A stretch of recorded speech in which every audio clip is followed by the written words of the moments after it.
안녕하세요. 경제를 말하다입니다. 미국에서 차세대 발전으로 각광을 받고 있는 핵융합 발전을 통해 순수융합 에너지를 얻는 데에 성공을 했습니다. 이것이 의미 있는 이유는 핵융합 발전을 위해서 많은 연구를 해왔지만 실질적으로 에너지를 얻어낸 적은 없었거든요. 왜냐하면 핵융합 에너지를 만들기 위해서 투입한 에너지보다 적은 에너지를 얻을 수밖에 없었기 때문입니다. 그런데 미국에서 세계 최초로 핵융합 발전을 통해서 에너지를 만들어내는 데에 성공을 했기 때문에 이것은 굉장히 큰 의의가 있습니다. 기본적으로 핵융합을 위해서는 엄청난 열 에너지가 필요해요. 보통 1억도 정도에서 삼중수소의 핵융합이 일어난다고 알려져 있습니다. 그래서 현재까지의 핵융합 기술의 과제가 뭐냐면 핵융합 반응을 일으키는데 적정한 온도인 이 1억도를 어떻게 생성을 해서 얼마나 오랫동안 지속시킬 수 있느냐에 달려 있었어요. 지금까지 핵융합 발전을 위해서 1억도를 만드는 방법은 자기장을 활용해서 강력한 플라즈마를 생성하고 이 플라즈마에서 얻어낸 1억도를 이 토카막이라고 부르는 도넛 모양의 특수 용기에 가두는 방식으로 핵융합에 필요한 1억도를 생성 및 유지시키는 방법이 보편적으로 활용되던 방법이었어요. 한국의 핵융합로인 K스타도 이 방식으로 1억도 유지 세계 신기록을 경신하고 있는 바가 있죠. 하지만 미국은 약간 발상을 전환합니다. 토카막 방식이 아닌 다른 방식을 사용했어요. 미국의 NIF 연구팀은 중수소와 삼중수소가 들어있는 지우개 크기 정도의 실린더에 192개의 자외선 레이더를 조사하는 방식으로 1억도를 얻어내는 데에 성공을 합니다. 또한 약 2.05메가줄의 에너지를 투입을 해서 3.15메가줄의 핵융합 에너지를 얻어내는 데에 성공을 했습니다. 기존의 토카막 방식이 아닌 지우개 정도 크기의 실린더에 강력한 자외선 레이저를 집중시키는 방식으로 토카막 방식의 한계를 극복하는 데에 성공을 합니다. 연구팀은 이 방식을 관성봉입 핵융합이라고 불렀습니다. 물론 이번 실험의 성공으로 핵융합의 상용화가 이루어질 수 있게 되었다라는 것을 의미하는 것은 아닙니다. 아직도 여러 가지 난관이 남아있어요. 업계에서는 실제 핵융합 발전이 상용화되기 위해서는 대략 10여 년이 걸릴 것이다 라고 예상을 하고 있습니다. 하지만 온도 유지 차원에서 앞으로 더 나아가지 못했던 이 핵융합 발전 기술에 대한 진일보가 이번에 이루어졌다라는 점에서 희망을 보았다고 할 수가 있습니다. 이제 에너지를 얻는 방법을 알아냈으니 부수적인 기술들을 발전시켜서 상용화시키는 데에 박차를 가하면 될 일이겠죠. 물론 이 또한 쉬운 일은 아닙니다. 굉장히 어려워요. 또한 우리나라가 참여하고 있는 토카막 방식 기술 또한 기술이 계속해서 진일보하고 있습니다. 그렇기 때문에 조만간 에너지 생성이 가능할 것으로 전망이 되고 있어요. 그렇기 때문에 만약 토카막 방식의 최선봉에 있는 우리나라가 큰 에너지 생성에 미국과 마찬가지로 성공하게 된다면 미국의 방식과 쌍벽을 이룰 수도 있지 않을까 하는 희망 회로를 돌려보기도 합니다. 어찌됐든 토카막 방식의 핵융합 기술에서 우리가 원천 기술을 확보하게 되는 거죠. 물론 매우 어려운 일이고 가능성이 희박한 일이긴 하지만 우리가 해내야 되고 또한 해낼 수 있는 일입니다. 또한 핵융합 발전은 현재 화두가 되고 있는 기술 발전의 주요 방향성인 탄소 중립을 이루는 데에 가장 중요한 축으로 대두되고 있는 발전 혁신의 핵심이기 때문에 더욱더 개발에 박차를 가해야 될 이유는 확실하다고 볼 수가 있습니다. 핵융합 발전 상용화 반드시 필요하다라는 거예요. 예로 전기차와 배터리 업체의 약진과 관련해서 예를 들어서 한번 설명을 해볼게요. 2020년과 2021년 전기차와 배터리가 혜성처럼 떠오르는 섹터였던 이유가 무엇일까요? 바로 지구온난화로 인한 이상기후 현상이 핵심 의제로 떠오르면서 모든 기술의 방향성이 효율성과 혁신에서 탄소 중립으로의 대전환을 이루었던 시기가 바로 2020년, 2021년이었기 때문이에요. 그래서 친환경 발전 그리고 전기차의 동력을 제공하는 배터리 업체들이 드라마틱한 성장을 이루었던 시기가 바로 2020년, 2021년이었습니다. 그런데요, 한번 잘 생각해 보시기 바랍니다, 여러분. 전기차나 배터리는 생산된 전기를 최종적으로 사용하는 소비재예요.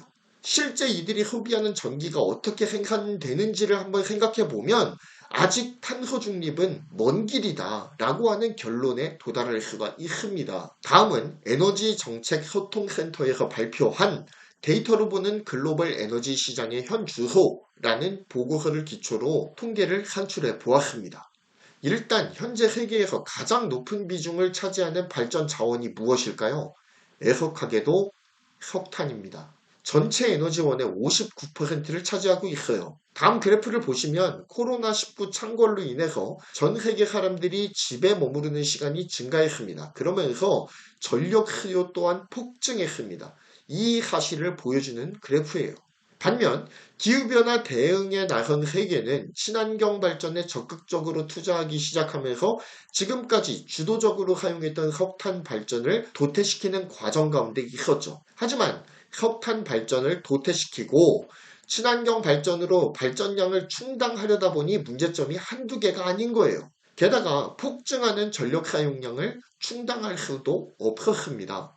인류는 어리석게도 이런 상황 가운데에서 가장 쉬운 방법을 찾았습니다. 뭘까요? 도태시키려고 했던 석탄 발전을 다시 시작해버린 거죠. 줄어들 수 있을 것이다 라고 기대했었던 탄소 배출량이 폭발적으로 다시 증가하기 시작한 것 또한 2021년도의 일입니다. 한편으로는 다행인지 모르겠다는 생각이 드는데요.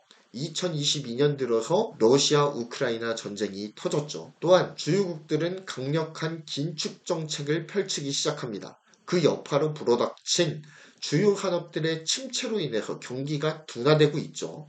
이것은 지구 환경 측면에서 보았을 때는 한편으로 다행스럽게 생각되기도 합니다. 하지만 경기 침체로 인한 일시적인 전력 수요 감소로는 탄소 중립을 영구적으로 이룰 수 없다는 것이 함정이에요. 가장 중요한 것은 산업용 전기를 생성하는 원천인 이 발전에서 어느 정도의 탄소 중립을 이룰 수 있는가가 관건입니다. 각종 산업을 운영하는 데에서 발생하는 탄소는 전체 탄소 배출량 중에 거의 한 10%에서 15% 정도? 그 정도밖에 안 됩니다. 사실상 거의 한 85% 이상을 발전을 통해 생성되는 탄소가 채우고 있다는 거예요. 어마어마하죠. 다음 그래프는 우리나라의 탄소 배출 양상을 그린 그래프인데요. 우리나라 탄소 배출의 89%가 어디에서 나옵니까? 발전 등 에너지 생성 활동을 통해서 발생이 되고 있어요. 즉, 탄소 중립에서 발전 혁신이 왜 필요한지를 단적으로 보여주는 수치라고 생각합니다. 또한 그 어떤 친환경 에너지보다 폭발적인 에너지를 생성할 수 있는 핵융합 에너지 발전 기술의 진보가 매우 중요하게 대두되는 이유 또한 이거라는 거죠. 발전을 통해 생성되는 탄소가 가장 많은 퍼센테이지를 차지하고 있기 때문입니다. 친환경 에너지를 구축하는 방법으로 가장 각광을 받고 있는 것이 무엇이죠? 현재는 태양광 그리고 풍력, 조력 정도를 들 수 있을 것 같은데요. 하지만 전력 생산량이 일정하지가 않고 계절이라든지 기후, 기기 효율, 저장 기술 등 여러 가지 현실적인 한계가 있는 것이 사실입니다. 그것들로 인해서 석탄 발전을 대체할 만큼의 에너지를 생성하지 못하는 상황이 현재의 상황이에요. 사막과 평지가 많은 미국이나 중동 땅에서는 태양열 발전이 매우 유용하겠죠. 일조량이 굉장히 많으니까 말입니다. 하지만 산지가 전체 국토 면적의 70%에 육박하는 대한민국에서 태양열 발전은 매우 비효율적인 발전 방식입니다. 그래서 각광을 받고 있는 발전 유형이 해상풍력 발전이잖아요. 우리가 삼면이 바다로 이루어져 있으니 말입니다. 하지만 해상풍력 발전기를 바다 위에 세우는 것 자체가 문제예요. 게다가 생산된 전기를 이동하려면 전깃줄이라든지 여러 가지 설비가 필요하지 않습니까? 이렇게 생산돼서 이동된 전력을 저장하는 장비는 또 어떻게 할 거예요? 그리고 전력이 이동하는 과정에서 분명히 누전이 발생하는데 이 손실에 대한 보전 기술은 어떻게 할 것이냐? 등등 기술적 부분에서 극복해야 될 숙제가 굉장히 많다라는 겁니다. 그리고 생산되는 전기의 양 또한 석탄 발전을 대체할 정도의 물량은 아니라는 데에서 현실적인 한계에 부딪히는 거예요.